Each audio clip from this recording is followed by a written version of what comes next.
you're highly learned, he can use you for his purposes, but not necessarily for the freedom, justice, equality, and advancement of your people. So the cause orientation that we saw in the 60s is no longer present. The cause today among most or many is rugged individualism. It's what I can get for me and my family, and to heck with you and your family. There's not a social consciousness that makes us feel the pain of one another. But something happened recently with the Gen 6. These young college students that were not around in the 60s came out of their places and went to Jena, Louisiana to let the world know we don't like what's going on. Now, I want to try and tie this up. Moses and Aaron said, "Rise up and get you forth." Pharaoh said to Moses and Aaron, "Rise up and get you forth from among my people, both you and the children of Israel, and go serve the Lord as you have said." See, but he only did this after the last plague, which was the plague of death. Death came into his house and killed his firstborn, and then after that he said, "Take your people and just get out of here." Then Moses gave the children of Israel God's command, and they did according to the word of Moses. But then Pharaoh had a change of heart, because the slaves that God wanted to use, that he produced and purified through the furnace of affliction, Pharaoh then felt threatened that they would one day supplant him. Come on, minister, come on. So he decided to kill them all. And he sent his army after Moses and the children of Israel. Now, what is the army that Pharaoh sent out to kill the children of Israel? And what is this army that the modern Pharaoh has sent out to kill the children of the former slaves? Since we are the fulfillment of the prophetic picture of the children of Israel, listen. what is Pharaoh's army? Is the Food and Drug Administration part of that army? Is the Center for Disease Control a part of the army? Are the pharmaceutical companies a part of the army? Is the American Medical Association a part of the army? Is the court system and the prison system part of that army? Is the closing of hospitals in the black community, is that a part of the plan? Is closing Grady Memorial, is that a part of the plan? Is the placement of black people near hazardous waste sites, is this part of the armed forces that have been let loose to kill the modern Moses and Aaron and to kill the modern children of Israel? Look at the death rates among black people. Look at the diseases that afflict us. Look at the government policies that promote this destruction of the black community. Is this an accident or is this on purpose? Preach, minister, preach. The army's behind us, but the Red Sea is in front of us.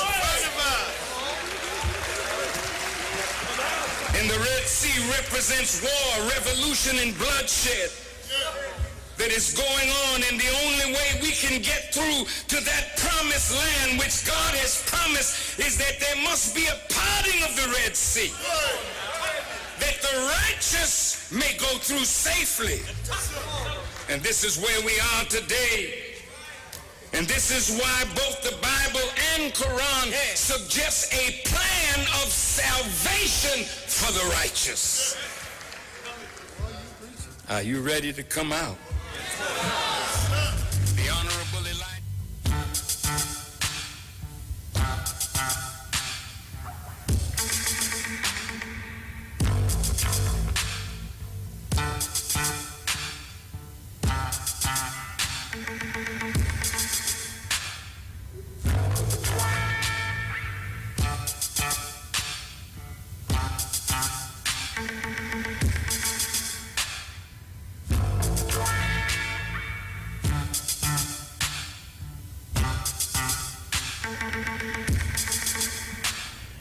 Greetings, beloved family. I begin in the name of Allah, the Beneficent, the Most Merciful. I bear witness that there is but one God. Welcome to the Black Agenda here on the Street 919 FM. I am Brother David Muhammad, and I'm going to be in studio with you up to 6 o'clock this evening. I say Assalamu Alaikum and Ramadan Mubarak to the entire Muslim community. Just 3 full days of fasting left: Monday, Tuesday, Wednesday, and then our Eid celebration is on Thursday, inshallah.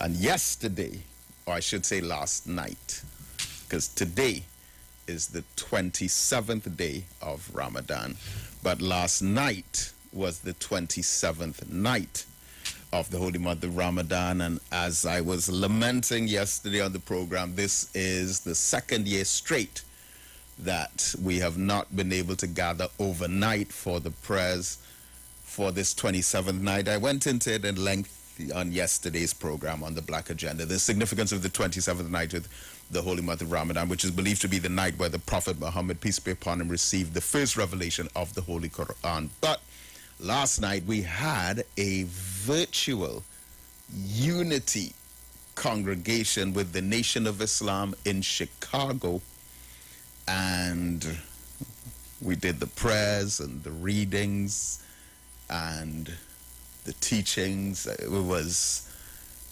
really something else. It was really something else. So here we are, day number 27 of fasting. And as I say, Ramadan Mubarak to all of those who have been fasting for the month of Ramadan. Every year you get more and more people interested, more and more people practicing the fast. But this year has to be, at least for me, the most I have come across people, non-Muslims, who are fasting for this month. And so you still have an opportunity to do 3 days left: Monday, Tuesday, Wednesday. So, of course, we are still somewhat in this readjustment mode of the lockdown. And I saw it announced yesterday that there are going to be 77 roadblocks every night up to May 23rd, when this particular period is expected to be relaxed. Of course, yesterday again was the record high day for both deaths and number of infections. There were 402 infections yesterday and 7 deaths. I have not gotten today's updated statistics as yet. They're probably on my mobile device, but I haven't gotten to peruse them as yet. I was on an interview with Radio Observer in Antigua for an hour just before coming on here. It's been a while since I've spoken with them, but I, from time to time, am a guest on a number of programs all across the Caribbean, most frequently Jamaica, on various radio stations over there. It's always a pleasure, it's always a privilege, and it's always a great feeling to represent Trinidad and Tobago. and set the record straight on a few things sometimes, you know. All right. So, I'm going to open up the telephone lines in a little while on 342-0081 and 4665391. And you can send text messages and WhatsApp messages directly to me on 3320214. And we're also on Facebook, The Street 919 FM, and also YouTube, on the YouTube channel as well, Iwer TV. So you look for Iwer TV on YouTube and for The Street 919 FM on Facebook. Now, I want to share a bit of interesting history with us.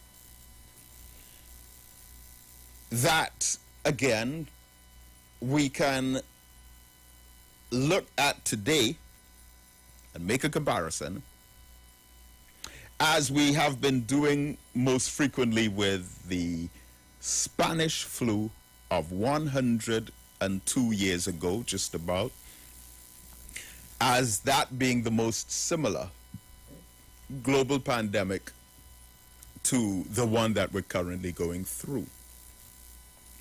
But there's another global pandemic that I want to talk about, because this one affected Trinidad in quite a severe way. And I was speaking about the cholera pandemic. As a matter of fact, there have been 7 major cholera pandemics that have occurred within the last 200 years. And there would have been a few times, well, at least from the time I was a child to now, I remember hearing of different cholera outbreaks, dengue fever outbreaks, not as much, but also malaria and yellow fever. But even though we have had each of these at some point, we had quite a severe cholera outbreak within that 200-year period. So there have been 7 major cholera pandemics, with the first one originating in India in 1817. That's what, 204 years ago. And then there have been a number of other documented cholera outbreaks. In particular, there was quite a dreadful one in South America that hit quite a few countries for a 3-year period from 1991 to 1994. And then, more recently, we had the Yemen cholera outbreak, which took place over a 5-year period from 2016 up to just about now. And between 1816 and 1923, the first 6 cholera pandemics occurred consecutively and continuously over time.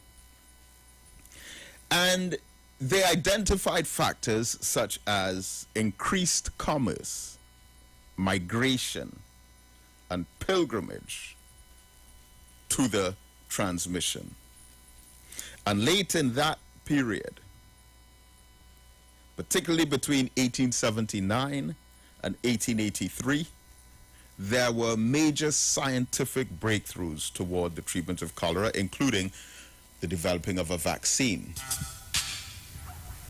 I remember at one time when I was living in the United Kingdom, there was this report of a rabies outbreak, and everyone was so curious, so concerned of dogs being in their presence. And, you know, it was going around that if you're bitten by a dog, you'll get rabies and die. And interestingly, to find out years later, in doing research for Black Studies, came across the fact that it was a Trinidadian, Dr. Lennox Joseph Pawan, who actually invented the cure for rabies. But this cholera was quite severe. And after a long break, it seemed like cholera was almost non-existent. There was a seventh major cholera pandemic that spread across the whole world in 1961. And it only subsided some 9 years later in the early 1970s. But then it continued on a smaller scale. And cholera outbreaks occur across the developing world to this current day. And again, the scientists observe the patterns and they say these cholera outbreaks occur after wars, where large numbers of troops are mobilized to fight, when there's civil unrest or natural disasters, when water and food supplies become contaminated, and also due to crowded living conditions and poor sanitation. Deaths in India between 1817 and 1860, in the first three cholera pandemics of the 19th century, are estimated to have killed over 15 million people. And then another 23 million died between 1865 and 1917. And it said that during that time there were 2 million deaths from cholera in Russia. But Trinidad was not spared. Of course, this was before Trinidad and Tobago were unified as one twin island republic. And historian Michael Anthony in Profile Trinidad explained that the dreaded disease cholera, which ravaged the entire Caribbean during the 1850s, it hit Trinidad at the beginning of September 1854. By the 1st of September 1854, 12 persons who were infected had already died, and they were buried at the Lapro Cemetery. By the 5th of September, 24 people died from cholera. And on the 6th of September, 1854, the governor of Trinidad called an emergency meeting of the Council of Government to determine what relief could be introduced. Now, there were several poor and destitute people all across Trinidad, not too different to now. In Port of Spain, food supplies were running short. And so they formed relief squads and soup kitchens, places where people could go to get a meal.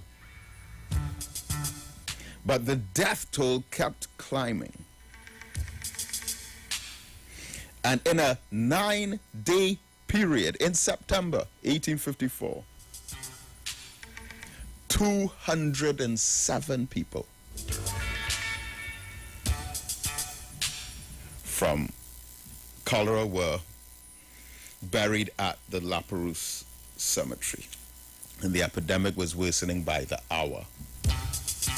Within that first month, we had more deaths from cholera than we have had from COVID-19 since it was first identified back in December 2019. One editorial in one of the Trinidad newspapers dated September 13th, 1854, the Port of Spain Gazette said, quote, "There is, we believe, scarcely a street in this town that has not lost some of its inhabitants. And streets such as Duncan Street, Park Street, St. Anne's Road, and York Street seem the favorite haunts of the cholera disease. In the houses near the Labas, there has been a large number of deaths, and also in the vicinity of the Savannah. In September, the number of daily deaths was as much as 50. 50 people dying from cholera each day at its peak.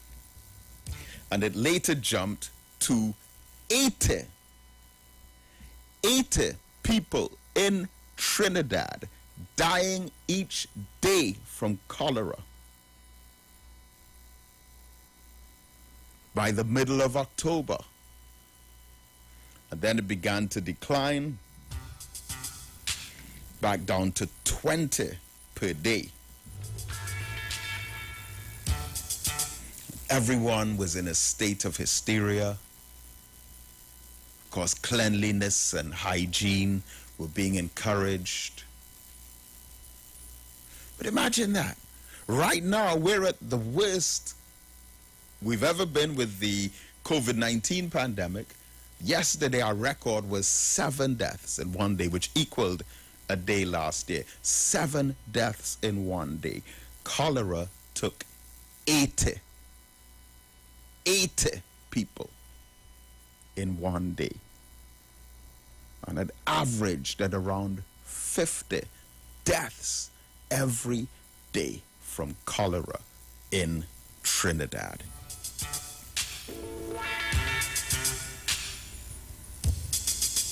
And even when Port of Spain started to recover a bit, at the same time, cholera continued to rage with higher numbers in San Fernando. And it was common on almost all the sugar estates across the country.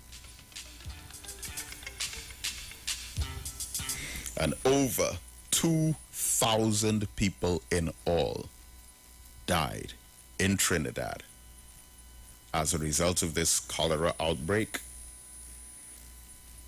between September and December 1854. 2,000 people, which is 10 times more than the deaths from cholera, from COVID, sorry. And even though the African community in Trinidad were already subjected to some of the worst living conditions, you had the barrack yards around Charlotte Street, Piccadilly Street. You had Cobo Town, Donkey City, the Belmont mud huts. Real sanitation problems, outside toilets and these latrines. So even though this was a major concern, Michael Anthony records that it was only with Indian indentureship that they made upgraded medical services available. And the medical arrangements in Trinidad, under which each estate was supported to have a doctor pay regular visits either once or twice a week, even those were inadequate. But they felt that the Indian population was at a greater threat than the African population of dying.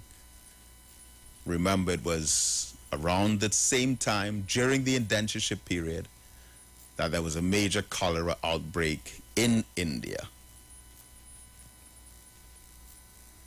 And so at that time, more East Indians were coming into Trinidad by the hundreds. And by 1862, the situation had improved a bit.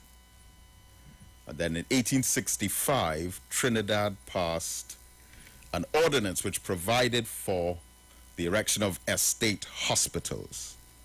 By the beginning of 1867, 92 of the 155 estates in Trinidad had their own hospitals, and 50 more were under construction. Interestingly, around this same time, the global pandemic was taking millions. India, Russia, but we were so terrified with our home situation, and of course the news wasn't spreading as rapidly back then as it is now. And then of course eventually we overcame it. So that is just a little look back of just about 200 years ago to the cholera outbreak in Trinidad and the La Perouse Cemetery, the west side of Port of Spain. 2,000 people dead in a 3-month period from cholera. And cholera has revisited us a few times well, but of course it has not become as deadly as it was back then. And right now, of course, governments all over the world, countries all over the world are at their wits' end trying to figure out if or when or how they can return back to normal. And of course, there are these various social distancing experiments, etc. And we wait patiently over the next 2-week period to see what will happen by May 23rd. All right, so let's open up our telephone lines, 342-0081 and 466-5391. Let me also say a very special Happy Mother's Day to my mother and to all the mothers across Trinidad and Tobago. And we also want to pay respect to the good men, the fathers, who help make the job of the mothers a bit easier. I want to salute also the single fathers on a day like this as well, who many times don't get the kind of credit that they deserve. But happy Mother's Day to all. And Minister Louis Farrakhan said every day must be Mother's Day for our community, because there's not one day that goes by that we are not in debt to show gratitude to our mothers. So happy Mother's Day once again. All right, so let's go to the phone lines. Caller, first caller. Assalamu alaikum. Walaikum salam. Hakim Mohammed Vendemo, my brother. Good day, good day. Before I make my points, I want to say something.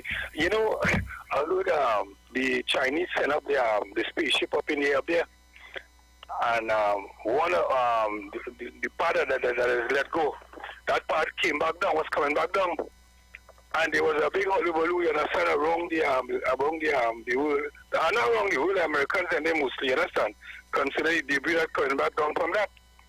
But I remember in 1972, we had one called Space Lab. You remember that? I know about Skylab. Skylab, let's say Skylab. Skylab, that was 1979. 79, yeah, somewhere along there. There was even a calypso about it. Like Calypso Rose, Skylab coming down. Yeah, of course, Skylab coming down, yeah. But the thing about it I'm looking at, the Americans, you understand, they don't want the Chinese on the thing outside out there. But the Chinese, you understand, the Chinese know them, they understand how Europe does operate. They don't want them there because they're already Chinese, they want the Chinese to get the technology and this sort of thing that they have. But the Chinese doing their own thing. You see, you need competition in this world, you know, and they want to control the world with everything because they feel that this world belongs to them. And they're afraid the Chinese, because you see, the Chinese have already, I think they set up something to Mars already, you know. The Chinese went on the dark side of the moon already, you know. But they don't want them there. The rest of the world say that, you know, they were complaining, you know, the Chinese have this thing going back down. But it falls in the sea. The sky thing is falling, I think, in the sea also, too. So this is how the Europe operates, you understand? But we have lost a great Dr. Bartholomew. Yes, Dr. Cody Bartholomew. Yeah, but great man, brother. You see, they were the first. He was the first, just like Dr. Pierre, the first eye specialist that we are in this country. You understand? They have done so much of great thing, and they have trained a lot of some of the scams you have today who going around saying they are doctors. They train a lot of them. You understand? He was a true pioneer. Yes. And he's someone that I have some history with as well. You know, when I was very young and, you know, in my early 20s, I was opposed. You see, it's not just now I'm opposed to the vaccine. Since back then, when they were talking about AIDS vaccine, I raised an objection. I was, 28 or 29 years old at the time. And I remember very well. you remember that? Wow. Yeah. I was in the 1990s. It was on the radio. You were ready with it. You understand? and one of the brothers from the Farrakhan, what's his name again? Something Mohammed? Dr. Aleem Abdul Muhammad, yeah. Yes, I remember, Brother David. Anyway, Brother David, I want to say something. You see, what has happened, Brother David, when people realize out there that, no, this radio station, Iwer radio station, is the only radio station with a program on it, an edifying, educating program on it for black people, conscious for African people. It's the only way that all the rest, you understand, what goes on in this program, you will never get it in another radio program. They cut you off with them and say, I talk black talk, you understand? So this program is the only program that carry that. But Brother David, because of my understanding, my experience through the years, I know that they will want to take, their people will come to take your program psychologically. You understand? They would come at you to take it from you because what you are doing, and it happens all along, what you are doing is educating the African community and wanting to bring them out of the state that we are in, you understand? And once they realize that, they're going to come at you in all four and five. You sit up all over the world, you understand? Because they want that space. Since the Monday night, I realized they're coming at your space. You understand? I wouldn't go back to that, but I realize that. So we have to be very careful. And what you are doing, Brother David, it's when you look at the work that you are doing, it's the ancestors that are with you, they are the ones that are holding your hands all through the years, But this is not an easy struggle, It's not. Our struggle, It's not. You're right. Yes, our struggle is not an easy one for years. People have died going through this. Many have died, hundreds and thousands have died fighting this struggle. And for you to take up this struggle here, you understand, single-handedly and carried where it's going, you're going to get enemies, a lot of enemies, those who want to keep the status quo as it is. Those who want to keep the ignorance, our people in this form of ignorance, they will come at you, you understand? I know that. You understand? It's nothing new. But the struggle will never stop. Because see what the education of the young Africans, they are the ones who carry it. And once you are educated, they are the ones who take it to their children and they take it to their grandchildren. Because we don't know at what point in time reparation will be paid. But we have to get reparation. Some generation coming along will get that money that they owe us, would get back what it took from us. You understand? It might be some unborn child that would be the leader of that struggle. Yes. Or one of our current youths. And I was saying on Antigua Radio earlier about our lessons program at the Kwame Ture Center, that our students come into the building and they learn maths and English and business and accounts and biology and social studies and so on, but not one youth, not one young person comes through our doors without learning about their great African history, the magnificent achievements and accomplishments of African people, the crimes that we suffered during the Holocaust, and the justification for reparations. Not one child comes through our doors that does not learn about reparations. They will take it. They are the ones that will take it and carry it, you understand? Not like us. Yes, they will do it because, wait a minute, every time I listen or see, I go to a piece of history, I listen to our history. No, before I go into that, I saw Kwame Nkrumah, I saw his wife on the same program I was telling you. Yes. Yes, she was being interviewed, his wife, and I saw Gil Noble. Patrice Lumumba's son. You understand? I saw Africa. I've never been to Africa in body. I've been in spirit. I've met so many Africans from the continent. I've met brothers, you understand, who came down here, who have helped down here. I met a brother from Rwanda. His son is in India studying medicine, and they come down here as refugees to go up to America, and they were working. And I had to help him to send him money to his son, you understand? I've met them, so I've all of them in body, I've been there in spirit. I learned the language also, so I'm there in spirit. You understand? I got to tell you, our ancestors, once you hold on to them, they will stay with you and they will guide you along the way, you understand? And they have been doing that to you, you understand, Brother David?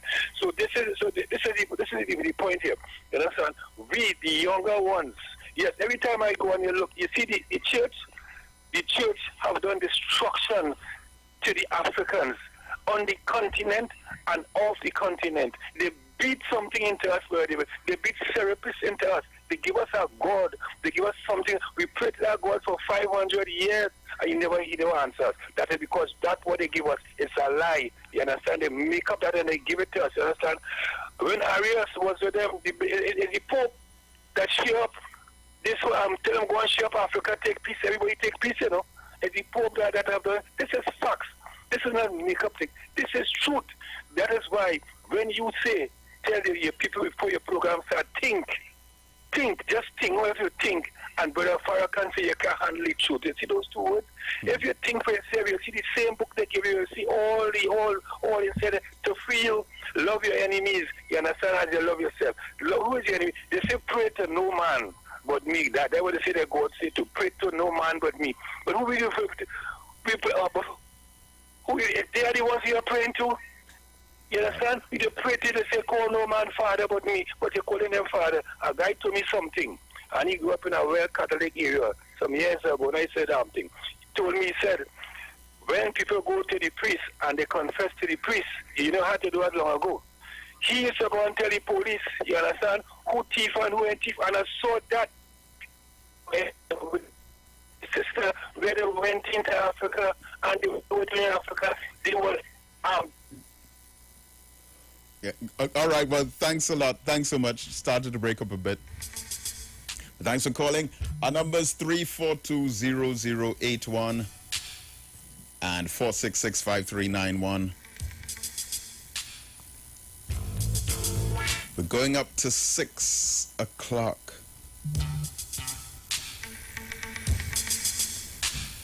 And so we've crossed the 200 mark. I'm seeing the front page of the Guardian newspaper. It says 203 deaths. Calling, good afternoon.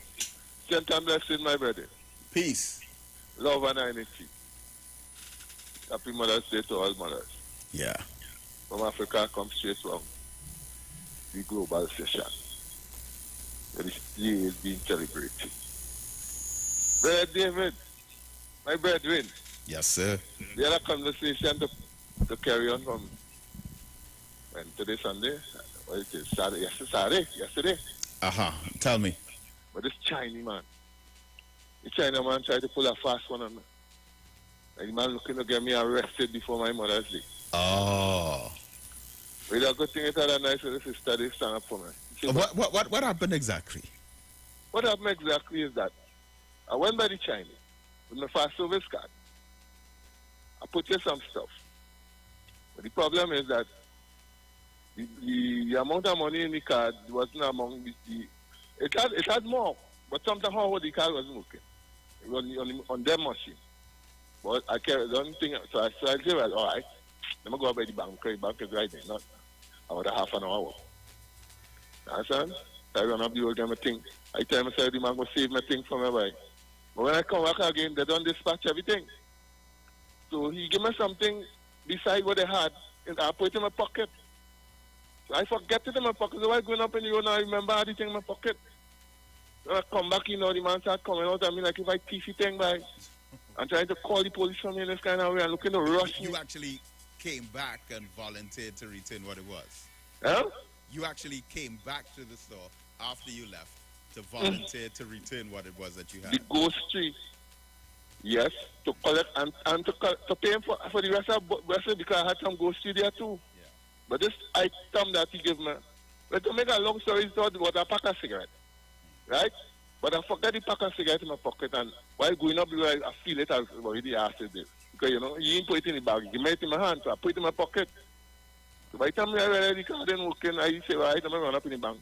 And I come back, this man started getting so desperate, and the man make me cuss up, seeing longer than he goes, you know. Because the way you acting in this time, boy, the man looking like he wants to rasp me, boy, like a thief. But he lucky, you know. He lucky into you, know. Just, you know that too. I hear you. Yeah. That's why I say that. I hear you say something this day here. You see, it's 27 nights of Ramadan, and today is the 27th day. How come the night before the day? Last night was the 27th night. Today is the 27th day. So how come the night before the day now? Because it's a lunar month, which A means lunar? that the days are calculated not by the sun, but by the moon. I The months start in the night. no respect.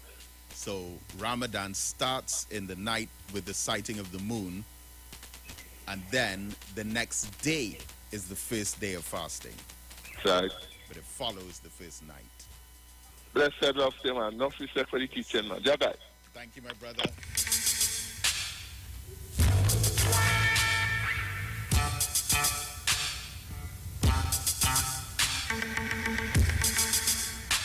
Good afternoon.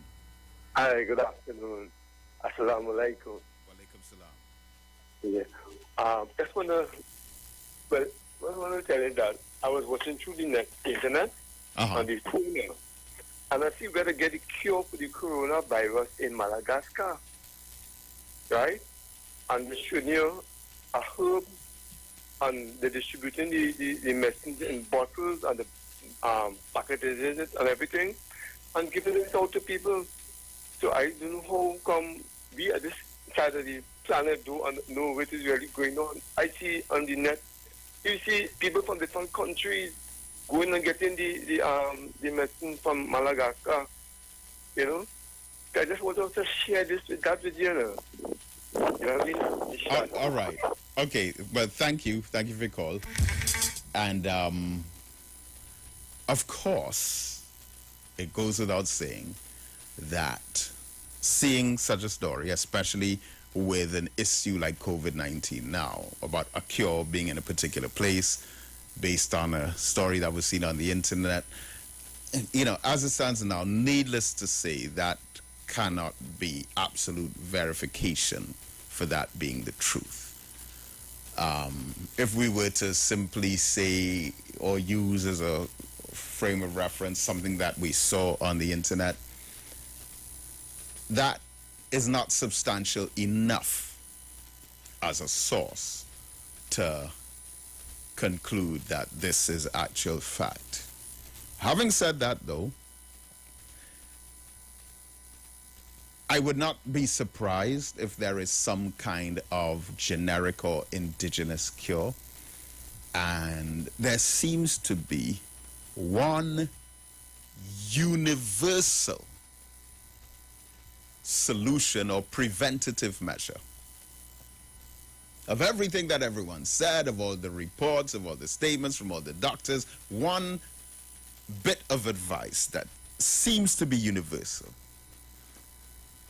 including with the CDC and the WHO and all the different agencies, one thing that everyone seems to agree on is that vitamin D is a requirement that could really help act as an immune booster. Vitamin C also, yes, but there seems to be some special property of vitamin D and also zinc, you know, in regards to protecting yourself against these kinds of ailments. But eating healthily, exercising, drinking a lot of water, staying fit, you know, you know, that is as generic as we could be. And I think that if we stick to those basic requirements, especially, that vitamin D and that zinc. I've been hearing so much about it. And whether as a protection against COVID or not, these are things that will benefit us all in the long run regardless. But we have a short break coming up, but we will be right back with the 5 o'clock hour, so stay with us. Where my boss ladies there? All you make some noise. To all my boss ladies right around the world. Is we loves you. All you ready? Bang, bang. I want to see all your burn a hole in that chair. Let's go. Boom. Give me the work, baby, work. Give me the work, baby, work now. Give me the work, baby, work. Lord, I come for this work. Sign me up. I come for this work. Sign me up. Sign me up. I come for it. Boss lady, I come for this work. I come for this work. I come for this work. I wanna sign my signature, expertise. Yeah, I am for the requirements that you need. My resume, flawless, suitable, diverse, reliable. If you're higher than I just possible, I come for this book. I come for this book. I come for this book. I come for it. Boss lady, I come for this book. I come for this book. I come for this book. Wanna make some noise? Where my boss ladies there? Where my strong independent ladies there? You inspire me every year. Watch it, lo. First. You see I'm a vacancy, I go be #1 employee. I aim to please, guaranteed.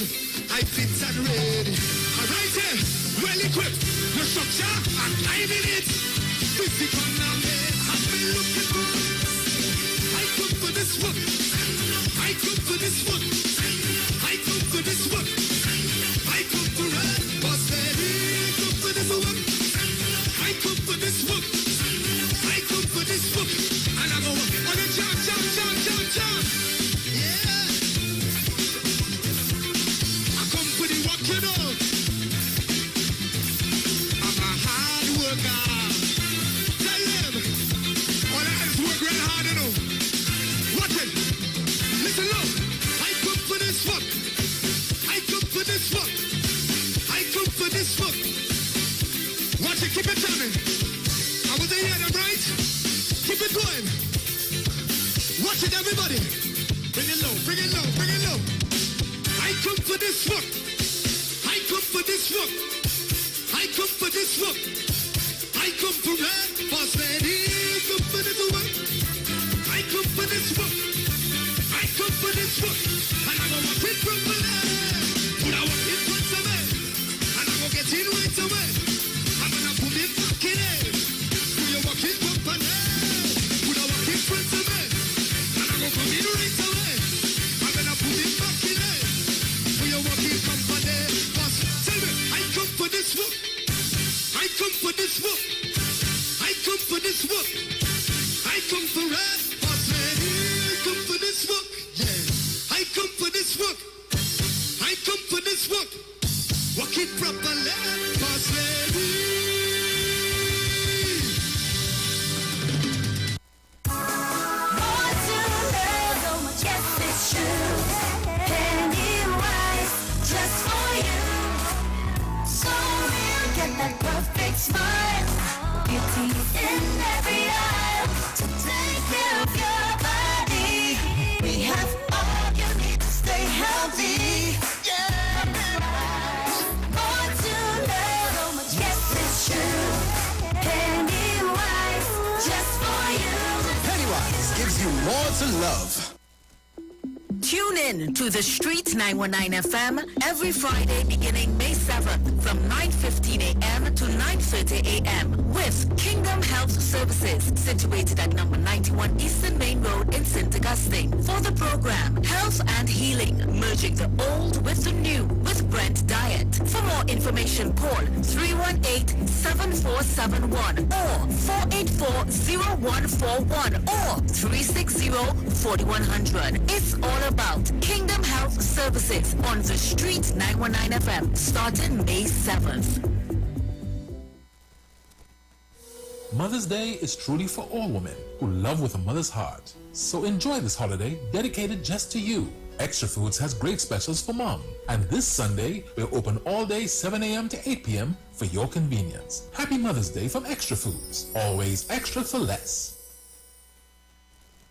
Hi Trinidad and Tobago, this is yours truly, Pastor Charles, streaming live from Port of Spain, Trinidad, Marval Road, 91.9. Every Wednesday from 12 midnight to 5 a.m. in the morning. I tell you, we are going to have a T-I-M-E time in the presence of God. We will be praying, praise God, for our nation. We'll be praying for families. We'll be praying for those that are sick and those that are in need. Tune in to the best station. It's 91.5 FM Street Live, Port of Spain, Maribel.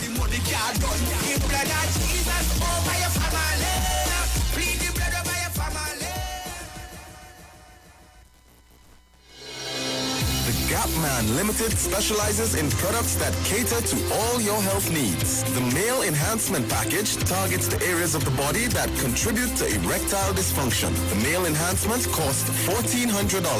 The Gap pills are priced at 250 pills for $500 and 500 pills for just $900. For the best in eye care, get the super combination of a Super Bright and the Body Healer. To improve the heart's function and circulation, get the Gap pills and Formula C. To get a total body cleanse daily, use the Gap Body Healer and Big C, all for a super low price of $1,300. To order your products from the Gap Man Limited, call 628-4531 for products that cater to all your health needs. For more info, contact 476-7268. Ikaro, I am Alatumishe Ifabamishe Aganki, better known as MC Duke, and every Monday between the hours of 7 p.m. to 9 p.m. I host a show called Orisha, The Way of Life, right here on the Sheet 919 FM, where I have guests passing through from the Orisha Ifa Baptist Diaspora to educate, edify, and inform you, the listening public, about Orisha Ifa practices. So remember to tune in every Monday between the hours of 7 p.m. to 9 p.m. for Orisha, The Way of Life.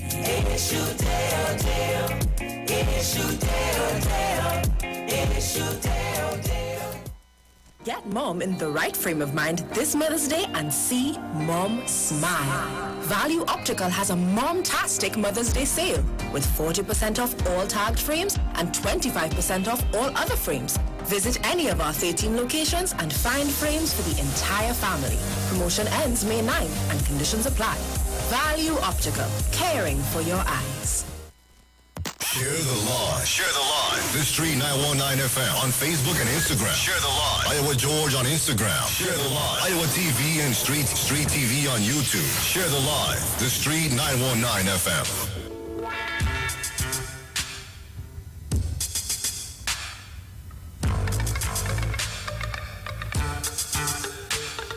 Brotherhood is required. Brotherhood is demanded. Brotherhood is obligatory.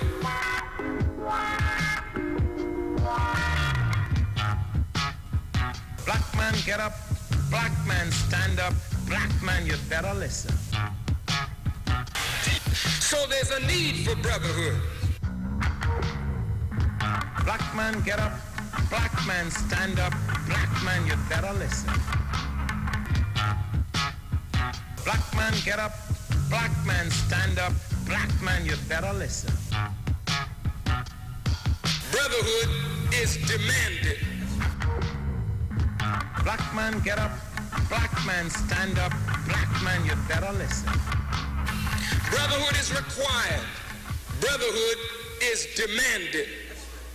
Brotherhood is obligatory.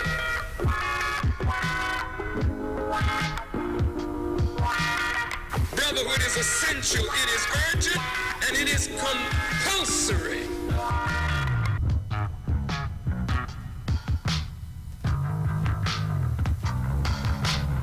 But the time demands brotherhood. Whenever the dominant white society fears for its economic future, racial tensions are always aggravated. The aim of Almighty God is to bring the black man and woman together. The aim of Almighty God is that we, no matter how divided we have been in the past, must experience unity in order to gain the success that we seek and the progress that we desire. There is no way that a divided people can build a future.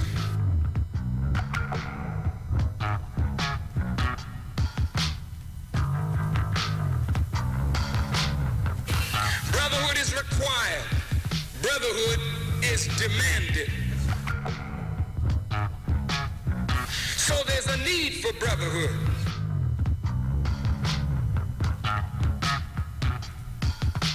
But if you walk the earth proud and arrogant, you never learn your lesson because you think you already know. And how in the hell could you know and be in the shape that we're in? How can there be any brotherhood if there's not even the honoring of a word? Black man, get up. Black man, stand up. Black man, you better listen.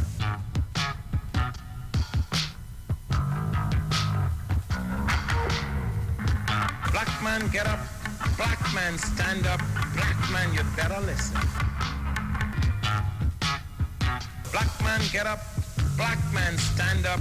Black man, you better listen. But the Quran and the Bible bear witness that the heavens and the earth were created with truth. Black man, stand up. Black man, you better listen. Brotherhood is required. Brotherhood is demanded. Brotherhood is obligatory. Brotherhood is essential.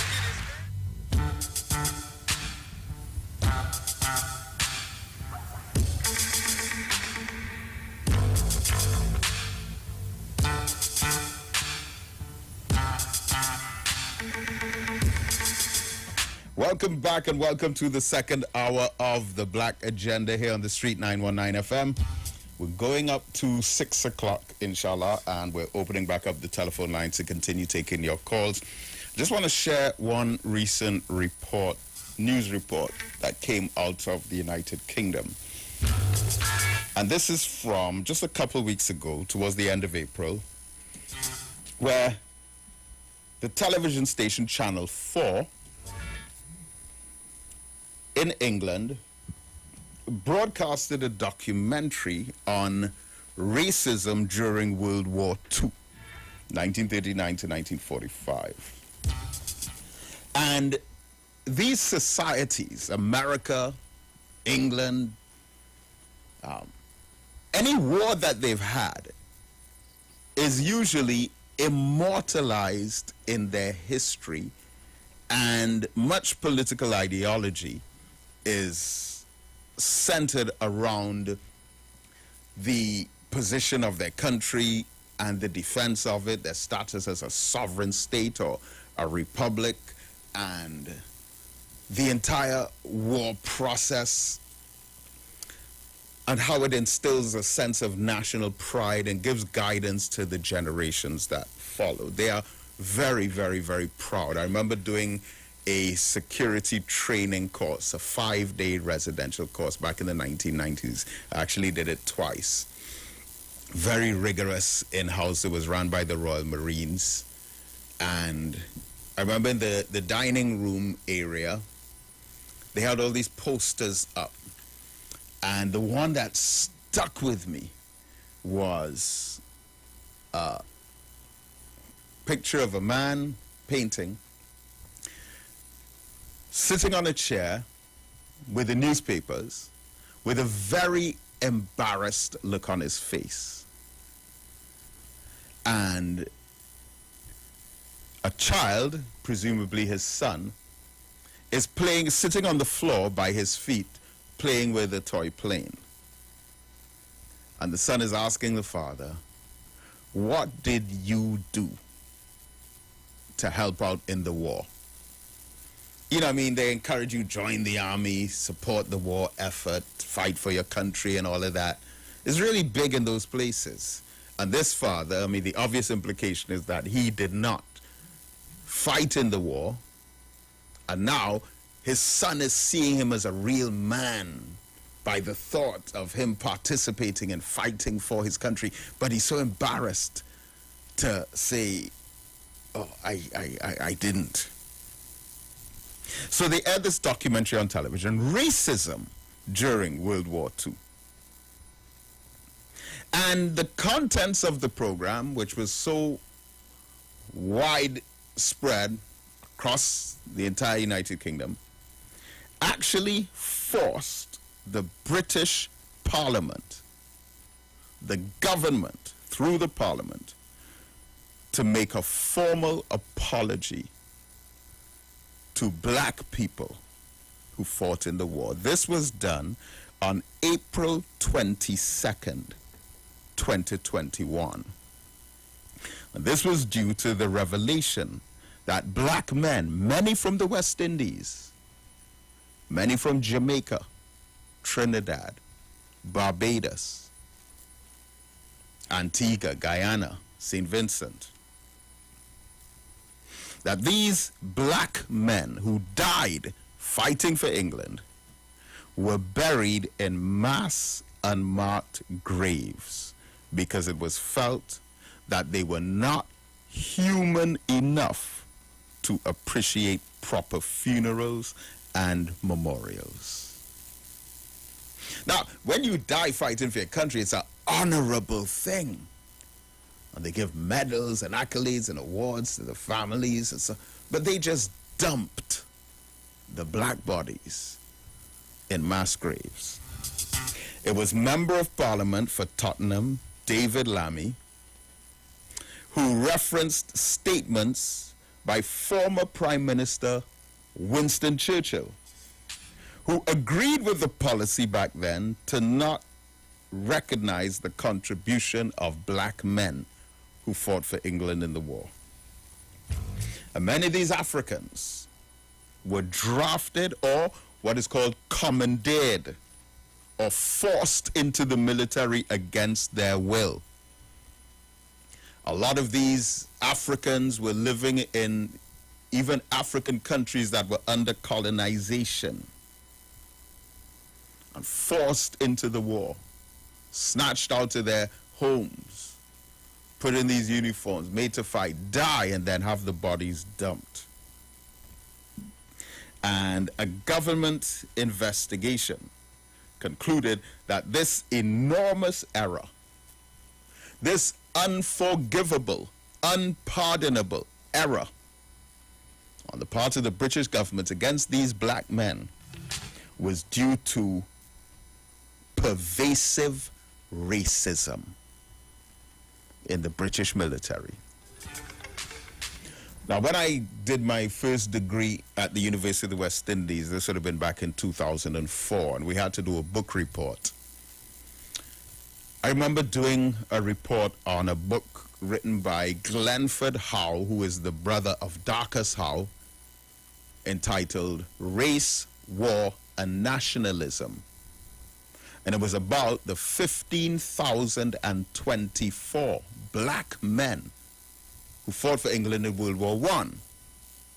Here we're talking about World War II, though, but 15,000 black men from the Caribbean who fought for England in World War I. And the racism that they had to go through, weren't even allowed to eat in the same dining room or at the same table with the white soldiers. Weren't even allowed to sleep in the same dorm as the white soldiers.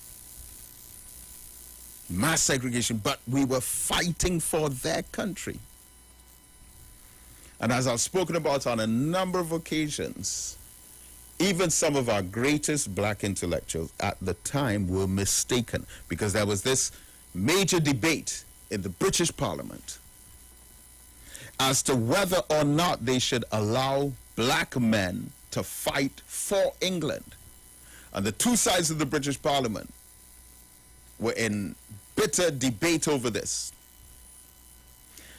The opposition said, no, it would be insane to give these black men guns and make them soldiers, because we just enslaved them just the other day. Now, of course, this would have been less than 100 years after slavery was over. As a matter of fact, it would have been some 80 years or so. And there would have still been persons alive who were either under slavery, or their parents were, or they were children, or they were born of slaves. So the memory of slavery was considered to be still too recent. And so one side of the British Parliament said, look, we enslaved these people. We killed them by the tens of thousands. We raped the women in their families. And we beat them and tortured them. And now you want to give them guns and make them soldiers? No. The first thing that they will do is that they will turn around and they will kill us. So we're voting no to that. That was one side of the argument in the Parliament. But the other side of the argument in the British Parliament was, no, we should give them guns. And I can assure you we will be at no risk whatsoever. Because think, when they go to school, the education that they get came from us. The books that they read were written by us. The religion that they practice was created by us, and the image of Jesus that they believe in is us. We are in total control of their thinking, their learning, their education, their teaching and training. So if you give them a gun, they will be more likely to shoot one of their own kind rather than one of us, because we have made them love us. We've brainwashed them thoroughly. And so the decision was taken, yes, to make black men from the West Indies soldiers in the British Army. So said, so done. We fought probably harder than for them as we would for our own families in some instances, because we've been taught to fight for our enemies. You see it in the politics. Honestly, you see it in the politics. We fight so hard for the rights of others while being accused of being racist if we think about fighting for our own rights. It's a hell of a thing. So England, a society that's so obsessed with the war and war history and military history, this kind of leaked because here now they're looking at racism in World War II. And it sent shockwaves throughout the country. Oh my God, did we really do this? Have all these black men fighting for our country and dumping their bodies in mass graves, not even acknowledging their death? And look, we still have a highway in this country, Trinidad, named after Winston Churchill. And as far as he was concerned, if black people died, not just black people dead anywhere, black people died fighting for his country, he agreed with the policy that they are not human enough to have a full funeral. Why do we still have that highway named after Churchill? All right, so let's go back to the phone lines, 342-0081 and 466-5391.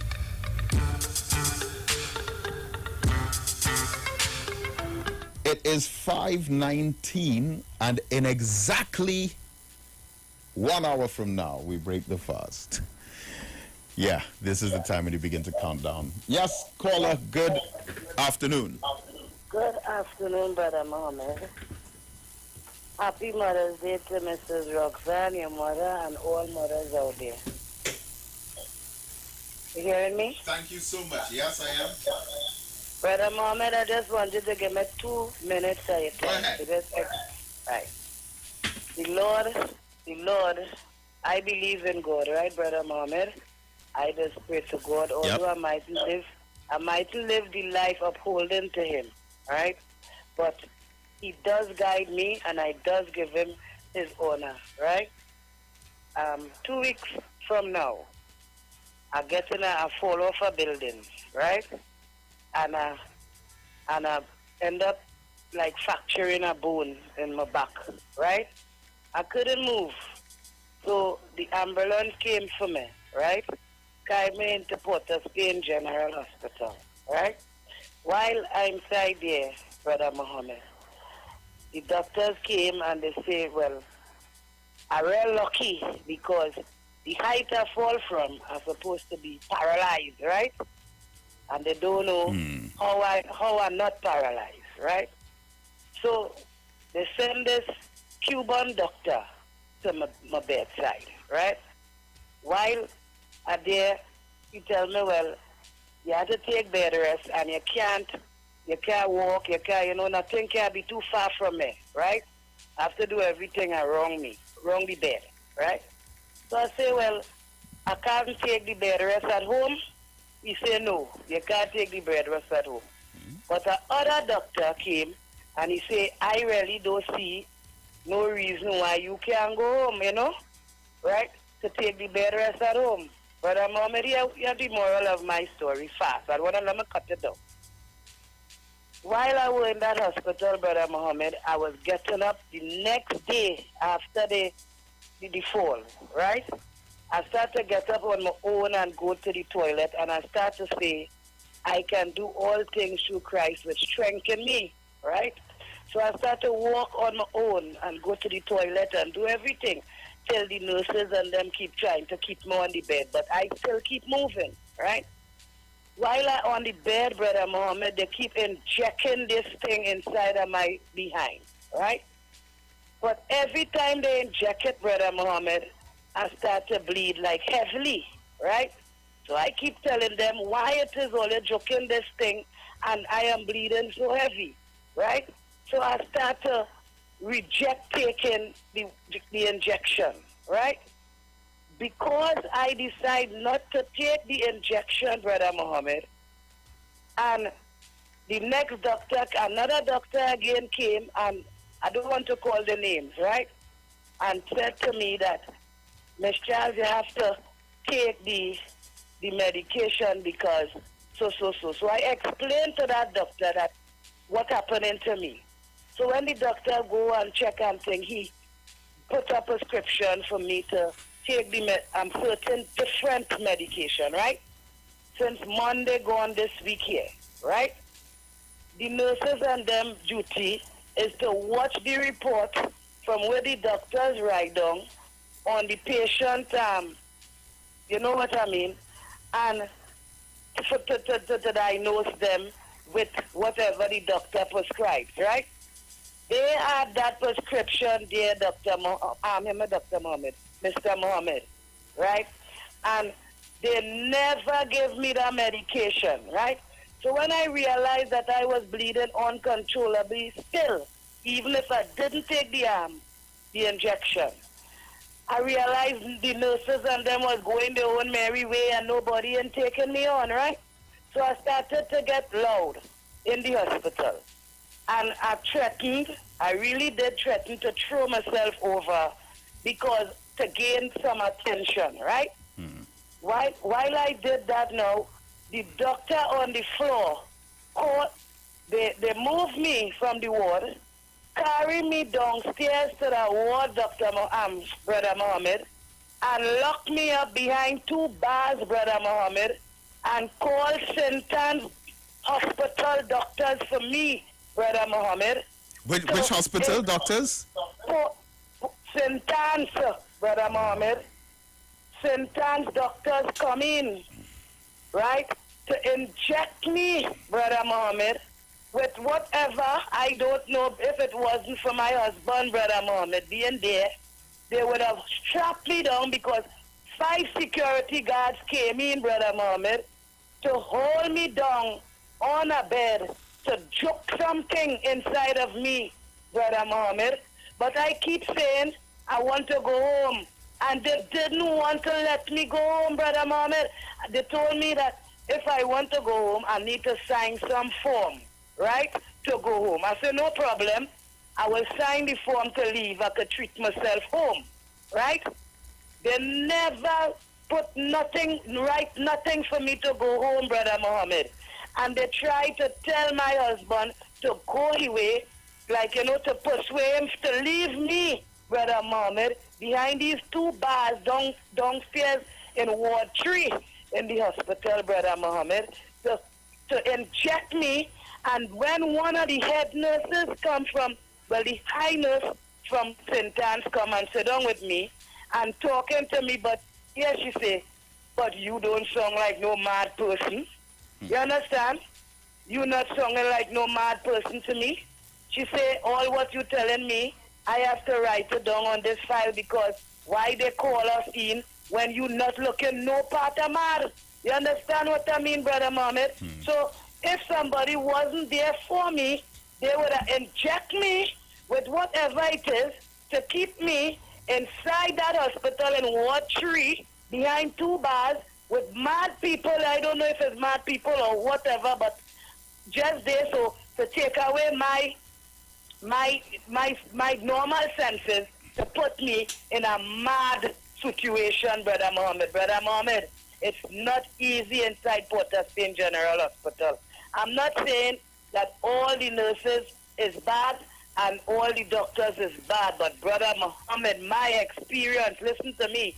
I leave that hospital, Brother Mohammed, yesterday with my husband, and I came home, and listen, they was giving me 5 tablets, Brother Mohammed, with injection, 2 injection, Brother Mohammed, 1 in my behind and 1 in my belly, right?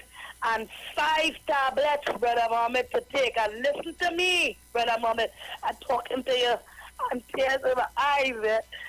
I come home from that hospital, Brother Mohammed, and in the name of Jesus, I never take a tablet. I never get pain, Brother Mohammed. My back in well, it's in well, but listen, I never get pain. They was killing me inside of the hospital, Brother Mohammed. You hear what I telling you today? They was killing it. I think somebody should go in the hospitals and check what it is going on in the hospital in Port of Spain, Brother Mohammed, because innocent people is getting insane and all these things. To me, because of my experience, this is why I believe that, right? Off of nothing, just like that. And as you start to rebel, they calling in St. Anne's for you. You hear what I'm telling you? The injections, Brother Mohammed, where they was giving me, when my husband come, he used to come morning to drop breakfast for me and 4 o'clock, right? Which he not supposed to come twice, right? Only once for visiting hours, right? They giving you 5 tablets, Brother Mohammed, and gave you breakfast all after 9 in the morning. So them tablets that you taking, living off your fat or whatever, you hungry inside of there, and you can't get breakfast unless you take all these medication, Brother Mohammed, to eat about after 9, 10 o'clock in the morning time, Brother Mohammed. You hear what I'm saying? And when I get them injections and my husband come to visit me, Brother Mohammed, I watching my husband and asking him, who you is? What is your name? Like if I going out my mind, Brother Mohammed, my mother come in and look for me and all, and I ask him she who she is. And because like the injections they giving you in there is to kill you, Brother Mohammed. Something has to be done. Something has to be done, Brother Mohammed. They tell me I need to lie down on the hospital bed for 3 months, Brother Mohammed. If you could see me now, in Jesus' name, I am telling you, Brother Mohammed, They nearly carry with see Mother's Day today. But I thank God for Jesus. I live in to see Mother's Day. Have a blessed evening, Brother Muhammad. Thank you for that testimony. And what could I say?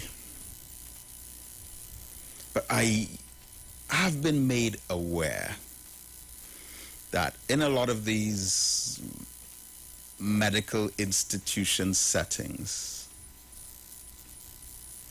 they have a tendency, I'm not sure if it's either very strict policy or vindictiveness out of frustration, but they seem to have a tendency of taking things you say literally. So if, let's say, you're under a lot of pain, under a lot of stress, and you just say something like, gosh, I can't take this, I'm going to jump over the banister. Right, they'll take that literally. And as you just outlined, this is not the first incident that I've heard of like this, where you say something like that and they hold it against you. They did something extremely wicked to that sister who they wanted to diagnose as being mentally unstable. They take things that you say. They do the same thing in the airport now with any conversation about an explosive device or a bomb or dynamite or terrorism.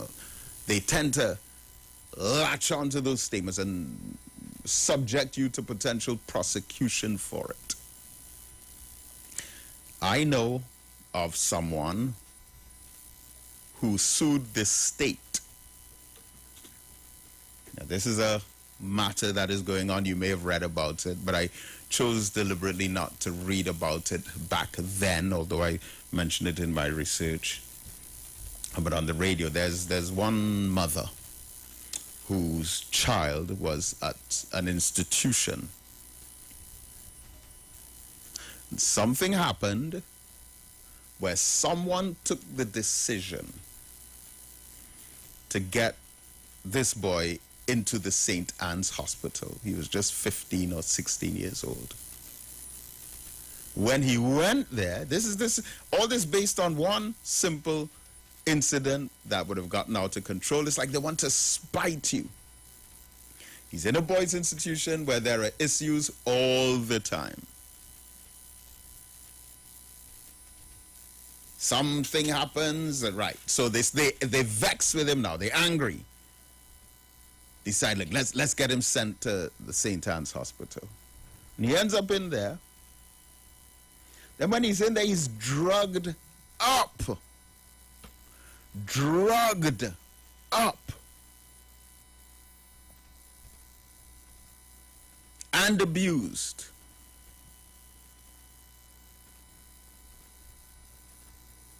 The mother decides to take legal action against the state.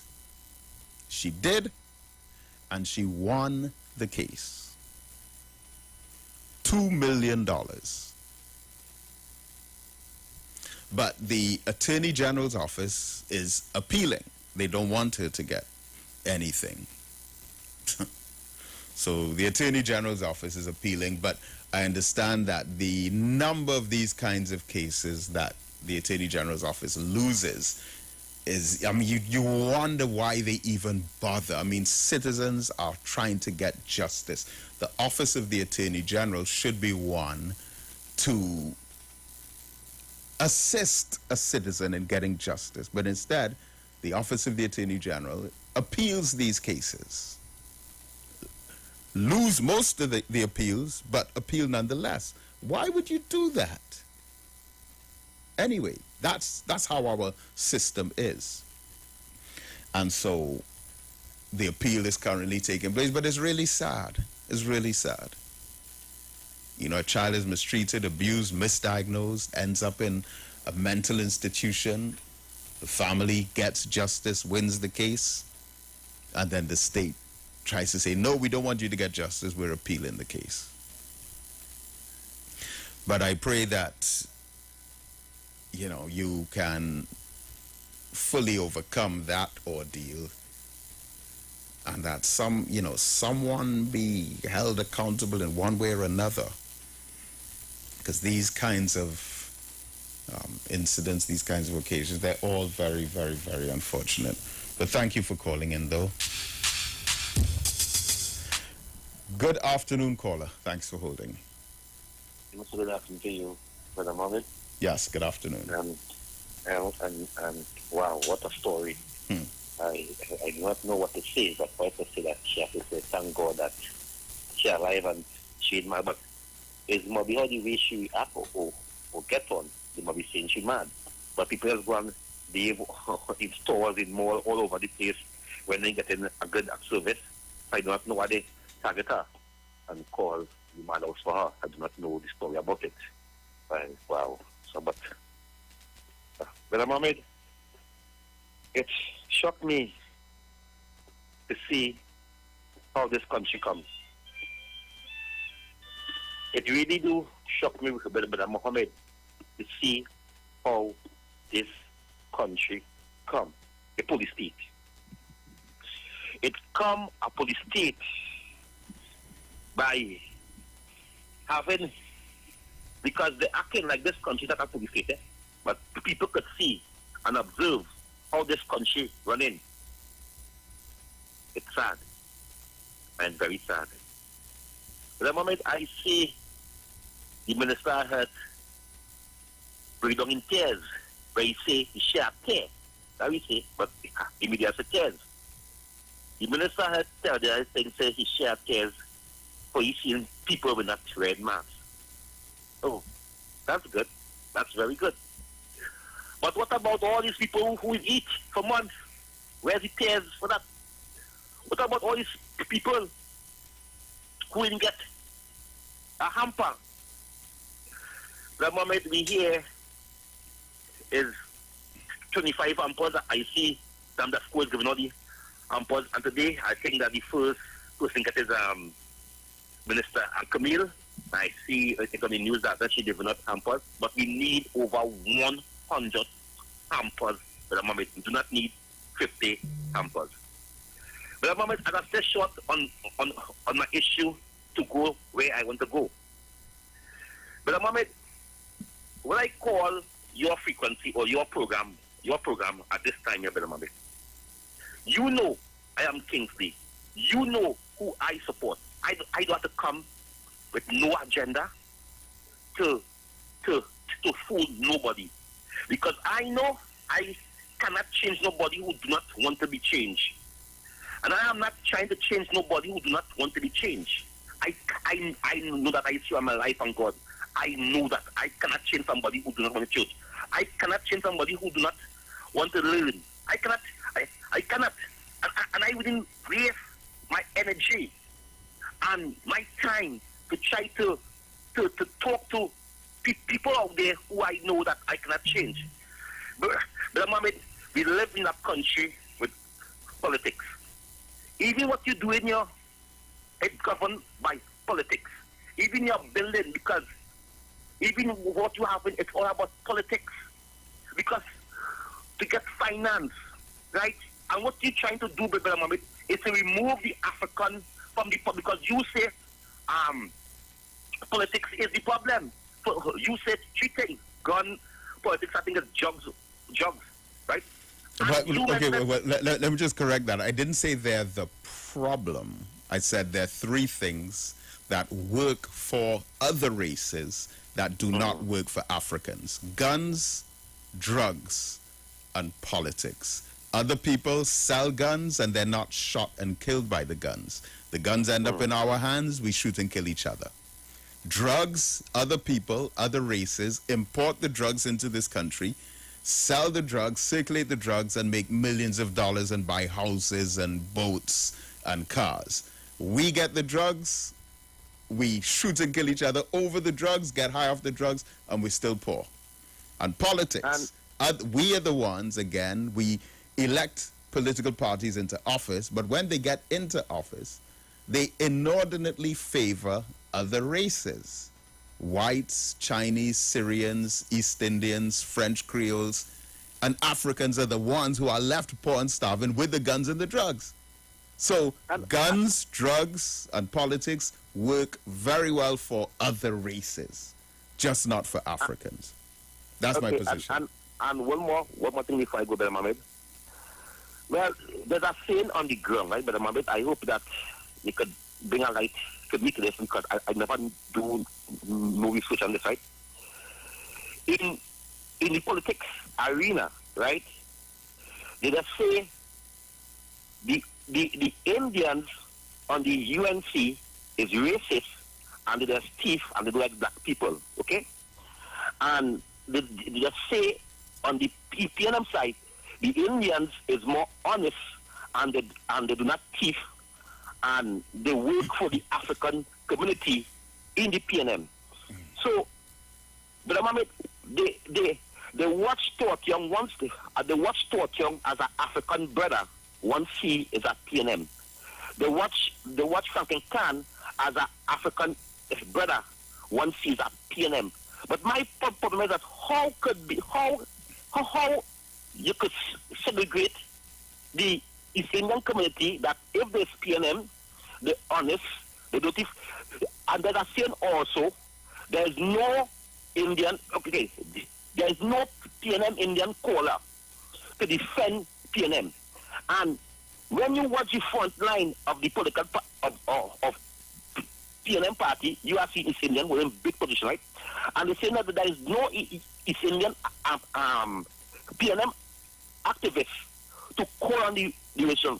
So why they don't have no PNM activists to call on the radio station to support Dr. Rowdy, like how the Africans PNM just support the African MPs and ministers and them who in PNM government. So interesting. What I'm huh? Interesting. Yes, very, very interested. Because they don't have no Indian callers that's calling on frequency, because I listen to many frequency. Most it have East Indian calling to support the UNC. It have East Indian, it have the Africans I'm calling to support the UNC. But it only have one race that's calling on the airwaves. But there was one East Indian guy who used to call in defending the PNM. I think his name was Paul. Paul? Yeah, Paul. No, Paul, I'm not Paul. I tell him I met Paul. Right. Paul, they can say Paul like me. Paul different political parties. So he like me, he was a RP member. He was also a UNC member. He was a PNM member. But remember, I born a PNM. From since birth, I was a PNM. The only time I leave PNM in 2013, I leave PNM, and the first time I ever vote against PNM is last election, and about 2 years ago, location. First time and I 35. I'll tell you my age. So all my life, I vote about 6 times, and that 6 times, the fourth vote with the PNM, and twice it went to the UNC, and it went to a friend of mine went for local election. There's the other day. I didn't vote for one party in the local election. I voted for Omo Wali, who went for Listen Party. You understand? So it when people say that, I grew up seeing Elkie Williams in my house, in my grandmother's house. I grew up seeing Manning in my house, but I don't lie. My family is born. People say I or the UNC. ILP come out 2 years, so I cannot be a ILP. I used to follow Austin Jack Warner, and because I think that I know, I still feel he's a good man, so I just follow Austin Jack Warner because of his work and his passion about helping people all over the world. That only showing that he helped whites, Indian, Chinese, black. He helped people all over the world. So I follow him for that, because I believe that he's a man that gets things done, and that was it. Right? I follow Manning. Before I go, I follow Manning, because Manning do lots of things to help African youths and the African community. By extension, he do everything to help the whole country. That was Manning. Manning do 80% of his tender year to see that African right, but not for us, Grandma, did not take the hype, the must, the custard, Enough of us. When man put this thing in place, we let the other race come and look by the Ramban Day by success to the eyes always in that point. If there's 10% of the east-west corridor going there, more people from Cuba south, they're going to because of the borderline where they can't cross, they can't cross. So anytime you go in, right, but that's not so anymore. But thanks a lot. Okay, thanks a lot for calling, though. Thank you very much. Yeah. All right, caller. Good afternoon. Thank you for holding. Good afternoon, Brother Mohammed. Good afternoon, sir. I just called to compliment you for another good program. Another good program again. Well healthy, informative, encouraging, and educating. I would just want to call to encourage my people to comply with the law, the COVID regulation. Let us as a team work together and not leave all the work for the Commissioner of Police and the doctors and all the rest of it. With reference to the lady that called with the hospital. Yeah, and not to cut you off, I'm getting a couple messages here about people with similar experiences and people who know of similar experiences. Apparently, this is a lot more widespread than we think. But go ahead.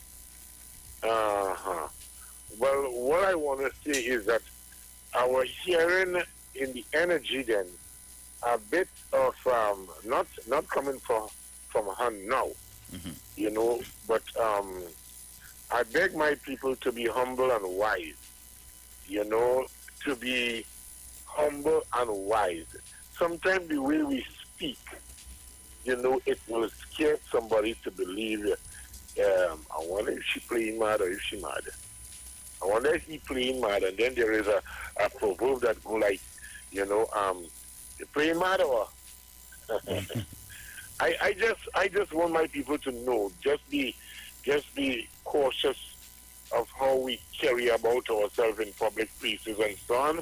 I'm not accusing the lady to say that she misbehaved, misconduct herself, but I beg us to be polite and complied and complain. Take it easy, measure twice, cut once. With reference to the gentleman that, let's say, he went out the store with his cigarette. If he went out the store with his cigarette and he didn't pay for it, then I'm saying to him he should just humbly apologize, and don't think that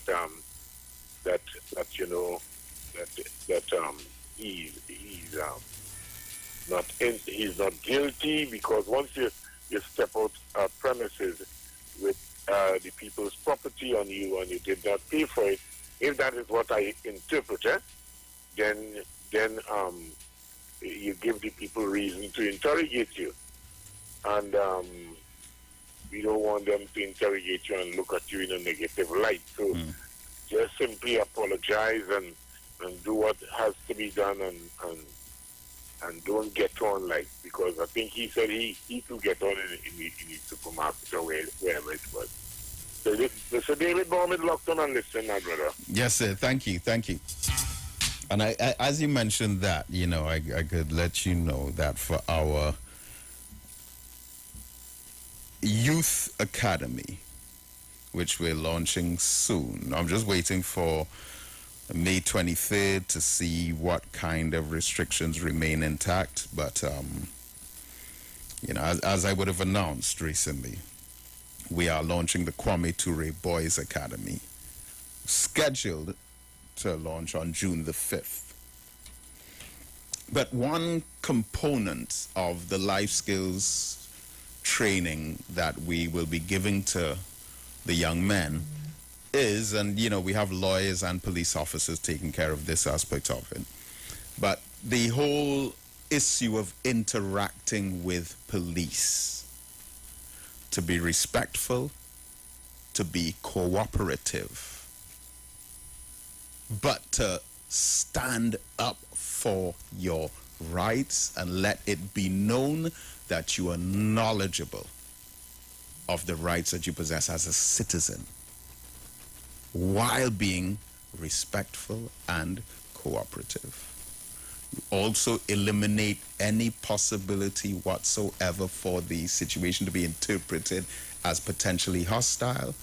If you're in a car, You show your hands on the wheel. If you're going to take something out of your pocket, you inform the officer first. You address him, yes, sir. Respectfully, don't insult or give any kind of disrespectful chat. But having said all of that, but you maintain your discipline and integrity and know your worth. And that would be observed by anyone you confront. You know, nothing to be afraid of, because fear within our, that's a whole other story. But, you know, this is a major component of our youth training program. Again, it's something that we put so much work into. It's something that we're looking forward to so much. We continue to have our committee meetings, our board meetings, and like I said, you know, look out for the official launch of the Kwame Ture Boys Academy. It's actually a boys to men academy. And let me just make this quick point about Malcolm X. You see, we're using the philosophy of the Honorable Elijah Muhammad and how he reformed black men. And as I've been saying about Malcolm X, when he was on the street hustling, a criminal, a robber, he had a nickname which was Detroit Red. That was his nickname on the street. And when he left the street and went into the prison, where he was really among murderers, rapists, burglars, thieves, kidnappers, when he was among them, they gave him a nickname. And the nickname that they gave him was Satan. So Malcolm X's nickname on the street was Detroit Red, but his nickname in the prison was Satan. Now, of all the bad boys that you know out there on the street and the gangs, whatever, few of them will be so far gone that you can nickname them Satan. But that's what Malcolm X became. He was the lowest of the low. He was totally gone. Because even those who were committing serious, heinous crimes said, nah, this man is gone. There's no hope for him. But when he came into contact with the teachings of the Honorable Elijah Muhammad, that made him into one of the greatest black men that we have ever known, that walked the earth in the 20th century. That's the methodology that we believe in. And so, you know, interacting with the police is one of the many components that we will be looking into with our youth. But of course, like the rest of the country, we patiently await the upgrades or the updates or the announcements. All right, the countdown is on. We have time for probably just one more call on 342-0081 or 466-5391. Caller. Hi, good evening. Yes, sir. Yes, it is coincidental. I overheard, I've been listening. It's important to listen and to respond. And the caller who called about St. Anne's, with my experience, she's correct. You know? And I had two or three experiences in there. Wow. And one of it is that I was wrongly diagnosed. And my diagnosis only came when I went to Mount Sinai Hospital in Manhattan through my uncle Jeffrey Olive. Now, I would like to let people know that there are different types of bipolar and people don't understand. And it is a creative mood disorder that many people have and some people don't know. And what I would like to say is that important people, our first Prime Minister, you're looking at people like Walt Disney and so many others, use it creatively. They have the actor Larry Hagman, but there are different types of stages of bipolar. But I say, thank God I overcame. I'm not on no medication for the last 4 or 5 years. Yeah. All right. Well, I have to thank you that this was going really interesting, and hopefully you can continue to share with us on our next program. But this is where we have to begin to wind down for this afternoon. Of course, I'll be back next weekend, Saturday morning 7 to 9, Sunday afternoons 4 to 6. And look out for me live on Wednesday nights on Facebook, facebook.com/Black Agenda Project from like 9 o'clock. And go to blackagendaproject.com for more. Stay tuned to the Street 919 FM. Ramadan Mubarak and Assalamu Alaikum.